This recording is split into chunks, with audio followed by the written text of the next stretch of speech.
За Монгол Улсын ерөнхийлөг санаачлаад 5 жилийн хугацаанд 19 төрлийн хүнсний бүтээгдэхүүнийг 100% дотоодоос хангах, цаашлаад бүс нутагт хүнс экспортч улс болох, бүр цаашлах юм бол дэлхийн хүнсний хэрэгцээнд хувь нэмрээ оруулдаг болох ийм томоохон зорилготойгоор хүнсний хувьсгал үндэсний хөдөлгөөнийг эхлүүлсэн байгаа. Дэлхийн хүн ам 8 тэрбумыг аваад явуулсан байна.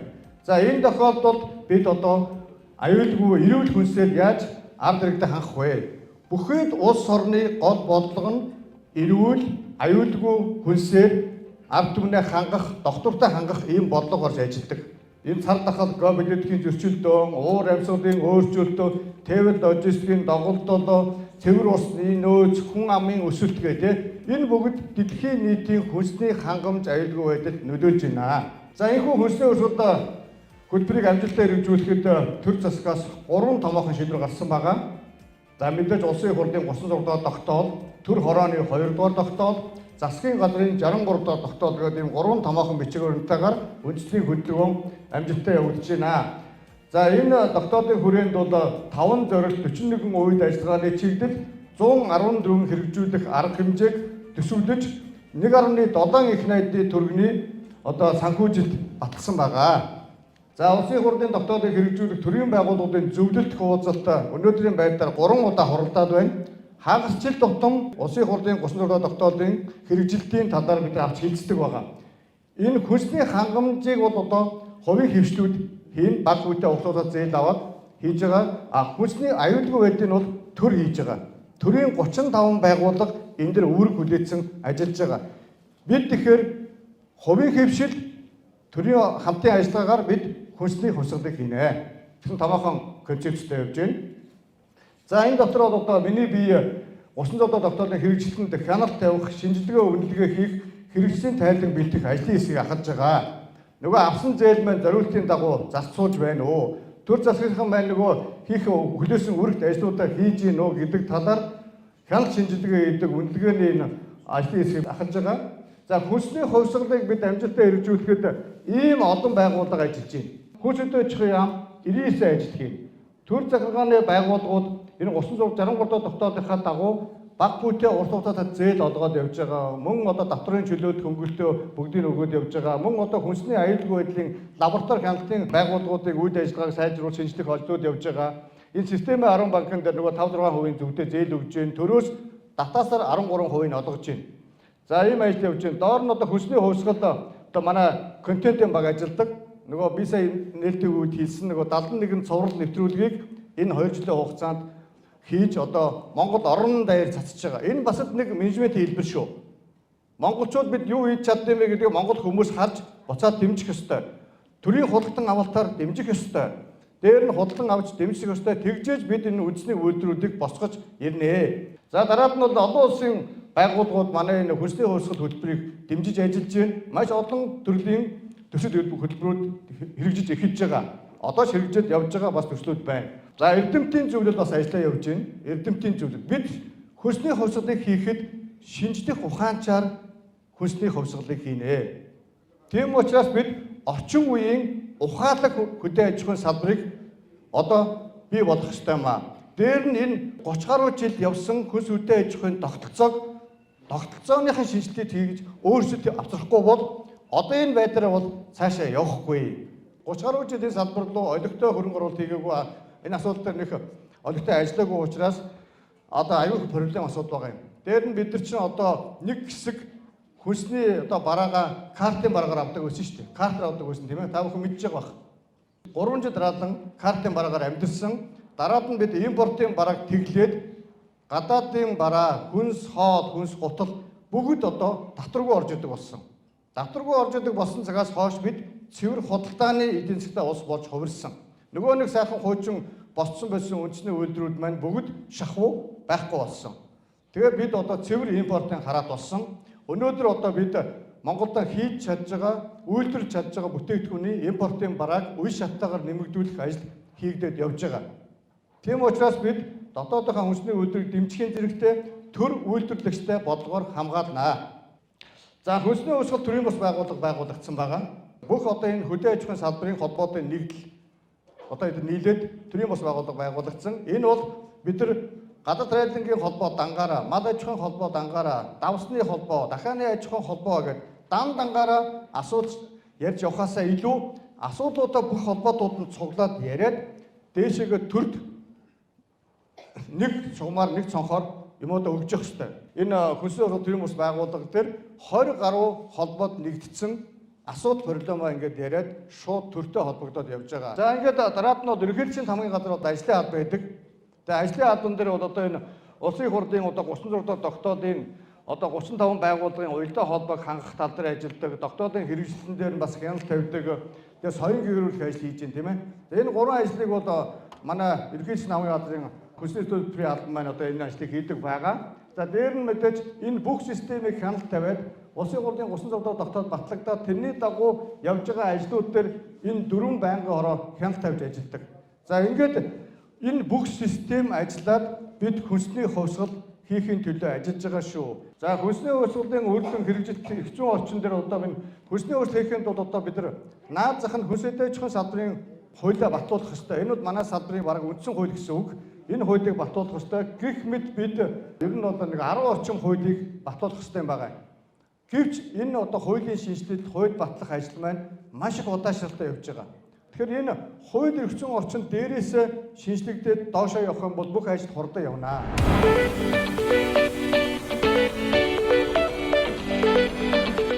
114 ажлыг төрийн 35 байгууллага хийдгээ гэдэг.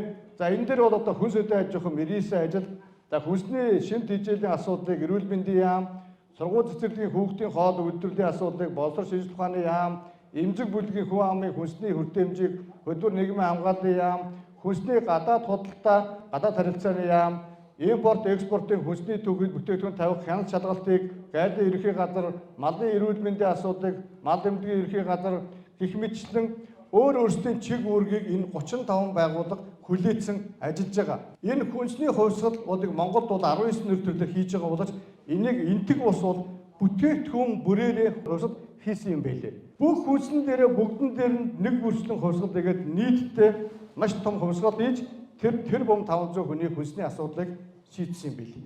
Гэтэл бид өнөөдөр 3 сая гаруй хүний хүнсний асуудлыг шийдэхин тулд 19 нэр төрөл дээр нэг л хувьсгалыг хамтдаа хийж байгаа. Бид энийг чадах болно. Тэхийн тулд бид хорших ёстой. Тэхийн тулд бид кластраар хөгжих ёстой. Системийн 10 банкар зээл олгож байна. Нийт зээлийн одоо 829.3 тэрбум төгрөгийн зээл олгосон байна. Энэ бол 84.5% гүйцэтгэлтэй явж байна. За энэ зээлнээс 415 тэрбум төгрөг нь эргэлтийн өрөнгийн зээл, 414 нь хөрөнгө оруулалтын зээл байна. За ингээд дотор нь задлах юм бол хүнсний боловсруулах үйлдвэр 580.6 тэрбум төгрөгийн зээл олгосон байна. Гадаад райлингийн салбарт 185.5 тэрбум, мал аж ахуйн салбарт 63.4 тэрбум төгрөгийн зээл олгосон байна. За энэ дахианы махны аж ахуй дээр нодлон 20 тэрбум төгрөгийн зээл тавигдсан байсан боловч бараг таланд гарсан сурагтай байлээ. За энэ жил бол дахианы махны аж ахуй дээр нийт 28 тэрбум төгрөг тавигдсан байгаа шүү. 28 тэрбум төгрөг. Тэгэхээр та бүхэндээ бас амжилт хүсье. Олон улсын байгууллагууд бидэртэй бас нэгт хамтарч ажиллаж байгаа. За хүнс үдэ аж ахуйн салбар дээр маш олон төрлийн төсөл хэрэгжүүлж байгаа. Одоо хэрэгжүүлэх гээд явж байгаа байгууллагууд ч бас байгаа. За ингээд хүнсний хувьсгал хүнсний төсөл хөтөлбөрийн албан маань ийм бүрэлдэхүүнтэй ажилладаг. За энэ 3 ажлыг хийдэг. Түрүү би хэлсэн төр захиргааны 35 байгууллагын уялдаа холбоо, тогтоодын хэрэгслээр хяналт тавих, соёлын гэрүүлэх гэх мэт ийм 3 ажлыг ерөнхийлөгчийн хамгийн газрын хүнсний төлбөрийн алба хийгээ явж байна. За эрдэмтдийн зөвлөл ажиллаж байна. Эрдэмтдийн зөвлөл нөгөө хүнсний хувьсгалаа шинжлэх ухаанчаар хийя гэдэг. Тэгээ одоо энэ эрдэмтдийн зөвлөл маань хүнс үдэ аж ахуйн салбарын эрдэмтэд орцсон ажиллаж байгаа. Нодлон ерөнхийлөгч маань хүнс аж ахуйн сургуулийн нээлтэн дээр очиж оролцоод албан ёсоор энэ эрдэмтдийн зөвлөлийг зарлаж ажилд нь оруулсан байгаа. Ерөнхий сайд маань одоо энэ хүнс үдэ аж ахуйн салбарыг хөгжүүлэх ажлын хэсгийг ахаж ажиллахаар болсон байгаа. Тийм учраас бид бас засгийн газраас бас томоохон дэмжлэг авсан гэсэн үг ээ. За хэвлэлийн байгууллагууд ажиллаж байна. Радио телевизүүд ажиллаж байна. Өнөөдөр манай нэвтрүүлгийг 71 нэвтрүүлгийг Монгол тусгай зөвшөөрөлтөй бүх радио телевизүүд нийгмийн хариуцлага хүрээд дэмжин ажиллаж байгаа. Монголын үндэсний олон нийтийн телевиз. Одоо өргөн нэвтрүүлгийн 18 телевиз. Дээрээс нь орон нутгийн телевизүүд бүгд хүнсний хувьсгалын нэвтрүүлгүүдийг гаргаж байгаа. Энэ гаргаж байгаа учир нь бол яагаад Монгол улсад үндэсний үйлдвэр хөгжих ёстой юм? Энэ баялаг бүтээгчид яаж ажиллаж ээж энэ одоо үндэсний бүтээгдэхүүнийг гаргаж ирж байна гэдгийг олон нийтэд сурчилж байгаа. Энэ бол одоо бас л нэг томоохон менежмент байхгүй юу? Бид бол одоо энэний суур фундамент одоо зөв тавиад өгчих юм бол энэ хувьсгал цаашаага үргэлжлэж явсаар байгаад манай засгийн газрын бодлого аж үйлдвэрийн хувьсгал руу орох ёстой юм байна. Одоо дээр нь сая өнгөрсөн 7 хоногт засгийн газрын хэлэх газраас өргөн барьцлаа тийм ээ. Мал аж ахуй хөгжүүлэх шинэ хоршоо, чинээлэг малчин хөтөлбөр 5 их найдын төсөвтэй мөн одоо ерөнхийлөг санаачлаад бас цагаан алт гэдэг хөтөлбөр эхлүүлж байгаа. Энэ хөтөлбөр манаас 1.8 их найдын төсөвтэй. Одоо явж байгаа хүнсний хувьсгал хөтөлбөр маань 1.7 их найдын төсөвтэй шүү дээ тийм. Тэгэхээр энэ хүнсүтэй аж ахуйн салбар руу нийтдээ 8.5 их найдын төсөвт хөтөлбөр одоо хэрэгжээд явж байна. Цаашдаа одоо хэрэгжих гээд улсын хурд руу орж штэ. Тэгэхээр энэ салбарт бол маш том дэмжлэг орж байгаа гэсэн үг шүү. Ер нь бол аливаа салбарыг хөгжүүлэхийн тулд санхүүгийн дэмжлэгтэй байж ижил хөдөлдөг. Тэгэхээр төр хувийн хэмжлийн хамтын ажиллагаагаар бид хүнсний хувьсгалын аж үйлдвэрийн хувьсгалын гэсэн томоохон зорилготой байгаа шүү. Ер нь одоо үйлдвэрлэлийн салбар маань хоорондоо нэгдэл байдгүйгээс үүдээд ерөөсөө ингээд нэг хамтдаа ингээд тууштай явахгүй салбарын эрх ашигыг тууштай хамгаалдаг болмоор байгаа байхгүй юу. Тэгжээд бид нар амжилт ирнэ шүү. Хүнсний хувьсгал дээр бол цуврал 3 сэтгүүл гарцсан байна. Одоогийн байд одоо 4 сэтгүүл хийгдэж байгаа. За энэ цуврал сэтгүүл дээр бол одоо нөгөө л одоо үйлдвэр аж ахуйн нэгжүүдийн чинь талаар энэ сэтгүүл дээр гарч байгаа. Одоогийн байдлаар ерөнхийдөө тамга газар ерөнхийдөгч нийлээд 200 орчим үндэсний үйлдвэр аж ахуйн дээр очиод байгаа байхгүй юу? 2 жилийн хугацаанд. Тэгэхээр жилд 100 үндэсний үйлдвэр дээр очиж байна гэсэн үг шүү дээ. Энэ бол үндэсний үйлдвэр. Энэ бол ажлын байрыг бий болгож байгаа салбар. Бид мөнгийг дотооддоо эргэлдүүлж байна. Хүнс болон хөнгөн үйлдвэрийн салбараар бид бодоод үзэхэд жилд гадаадаас 3 тэрбум долларын хүнс болон бараа бүтээгдэхүүн авж байна. Нөгөө хотод хувцас эдрээ оруулаад 3 тэрбум доллар гэдэг чинь бараг 10-аад их 80 төгрөг. 10-аад их 80 төгрөгийг бид нар гадшаа буцаагаад гаргачихж байна. Гадаадын бизнесмэнүүдийг дэмжиж байна. Хэн нэг нөхрөөс худалдаж аваад бид хэрэглээд буцаагаад гадагш нь өгч чинь. Монголд юу ч үлдэхгүй байна. Монгол ажлын байр бий болохгүй байна. Монгол хүний цалин нэмэгдэхгүй байна. Монгол улсын эдийн засагт хувь нэмэр оруулахгүй байна. Тэгээ бид алийн болгон импортын хараат хамааралтай явах юм бэ. Энэ байдлыг өөрчлөх гэж Монгол улсын ерөнхийлөгч энэ хөтөлбөрүүдийг санаачлаа хэрэгжүүлээд явж байгаа. Монгол улсын засгийн газраас ч гэсэн томоохон төсөөллүүдийг хэрэгжүүлж байна. Улсын хурд гэсэн энийг дэмжиж доктор шийдвэрүүдийг нь хурдан баталж өгч штэ тийм ээ. Тэгээ энийг үр дүнтэй хэрэгжүүлэх нь баялаг бүтээгчид та бүхэн ард түмэн үндэсний үйлдвэрлэгчид хамтарч сайн ажиллаж ийж энэ төсөл хөтөлбөр амжилттай хэрэгжинэ. За ингээд хөрс ирүүл бол хүнс ирүүл бол Монгол хүн ирүүл байна гэд Монгол улсын ерөнхийлөгч энэ шинэ концепц гаргацсан. Энэний дагуу ингээд ажиллаад явж байгаа. За та бүхэндээ хэлэхэд баялаг бүтээж эх орондоо сайхан амьдрах боломж бидэнд байгаа шүү. Баярлалаа.